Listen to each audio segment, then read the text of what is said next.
Hello everyone, I am Debo from the Service Learning Group 11, or more infamously the Rivers, and we are currently doing a project on waste management as a social issue in Malaysia. And most of you might be wondering, what is waste management, or how is it even a social issue in Malaysia? Is it an environmental issue, right? Well, waste management, to put it mildly, is just an activity or an action that you do to manage manage the waste from the creation of it and to the disposal of it. This could include the treatment of the waste, how you dispose it, how you monitor it, how you transport it. This is all included into the waste management, into the definition of waste management. Yeah, and how is waste management a social issue? Well, waste management is often correlated with social status and social symbol. You can often find that a place with not such of a social importance or social background to it would have a waste management issue, and this is seen not only in Malaysia but throughout the world. And how can we stop it? Well, that's what we are going to talk about in the next slides, so do stay with us for an incredible presentation, and I hope you learned something from it. Now, this is often one of those crises that you hear in the television or in the news a lot about, and it's a growing concern among many people. And a lot of you might not know significant information about it to deem it as a crisis on the rise. Now, why is it so vital? Why should we curb it? Well, why is it so vital? As we all know, due to the solid waste issue that we have, and all the waste that comes from Europe and America that's usually shipped to countries in Southeast Asia, Malaysia included, it wasn't a big issue back 50 years ago because there weren't no population increment. But now, due to the strains on the biodiversity, due to increasing population and increasing waste, it's to a point where we're at a standoff between going back and doing something, or never be able to do something about it. And why should we curb it? Well, simply why we should curb it is because if this continues, we will be living in an Earth that is very, very much different from what our ancestors have experienced, what our fathers, grandfathers have experienced. We won't, and our future generation will never be able to enjoy all the luxuries of Mother Nature that we have been entitled to enjoy. And this is not just your or my duty; it's duty of everyone as an inhabitant in this planet Earth to take care of what we have left of it. So now this is the numbers behind this crisis, and this shall focus more on the statistical side of it and why, and actual evidence for why we are struggling so much. As you can see, in the year 2000, there were about 6 million, around about 6 million tons of waste created altogether. And if you can see the little green patch around here, that's the tiny portion that was actually recycled by households, and the tiny portion here is the portion that was recycled by commercial corporations. And if we skip ahead to 2010, it rises significantly to around about 11 million tons of waste per year. However, the recycling portion of it has increased a little bit. However, you can see from the corporation it's still horrible. However, things begin to turn in 2015.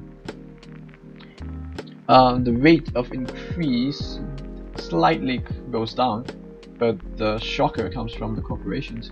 They actually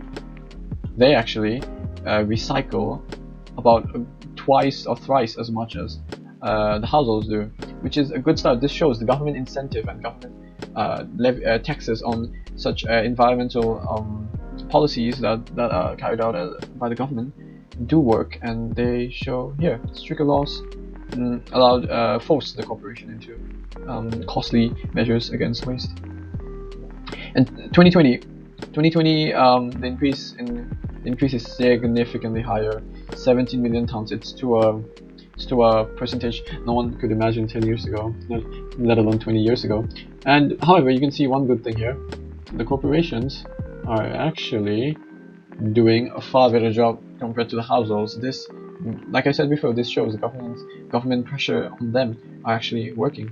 But is it enough? I doubt it is. We would have to work far harder to actually cope with such an increase.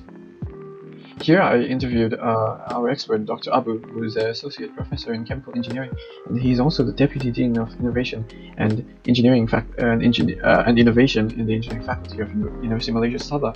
And he had to say, well, you see, he has been working towards green energy and green engineering for decades and decades of his life. Thus, he had a very strong opinion that Malaysia suffers from an increasingly horrible waste management issue. And he believes that population increment and lack of recycle attitude among the public is the main contributor to this crisis.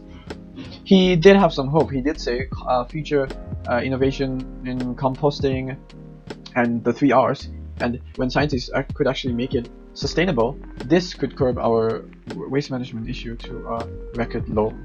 And I do agree with him on this one. We interviewed 2 civilians here, and surprisingly enough, both of them were very pessimistic towards this issue. And I saw a trend. Both they had a feeling that it's already too late to help, and this is what they had to say.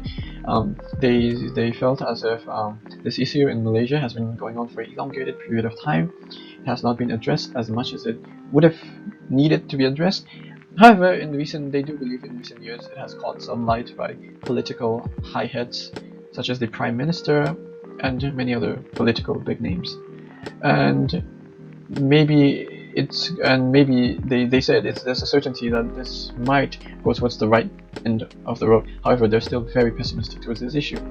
They feel like as long as most of us are too financially concerned, we will never reduce recycle as much as we would have to. So, and due to lack of education in this sort of subject, they thought most people don't even know how to contribute, let alone contribute.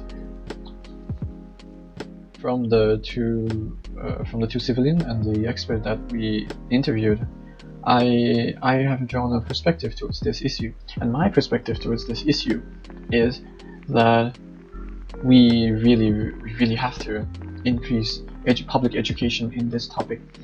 We need to be an example that I would give would be the increase in population, the severe birth rate that we used to have in Asia.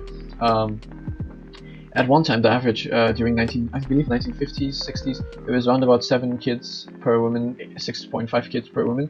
Now, I think we can safely say it's down to 3 kids per woman. That happened. The only reason that happened was people were educated in sex education. They were educated birth control wise. They were educated. Women started working. They went out and they got an education just like their male counterparts, and thus a lot of women opted to have less kids because due to time constraint and everything and etc. This, I feel like this waste management issue that we have is sort of the same line as our increasing birth rate issue that we used to have. I mean, we still have it, but it's severely decreased, especially in Malaysia. So public education would be the main way to, and awareness, public education. This is the way to go forward, in my opinion. In conclusion, we have gone through what the experts think, what the civilians think, what my perspective was, and so a few ways how we can combat this issue. But to sum it all up, we should avoid disposal of waste materials, waste that we have, and we should focus on reducing our waste. That's the way to go forward. That's the way to go forward, and this is the way to go back into the dark ages, as I would say. However, it's not just the dispose or reduce. I mean, you can still go a long way with reusing or even just recovering. It is still much better than disposal of instant waste. But at the moment, everyone should be encouraged to recycle and compost. This is our main goal. This is where we strive for the moment. And as we get to be more familiarized with this new norm, we can slowly go into reusing and then eventually reducing our waste. Thank you.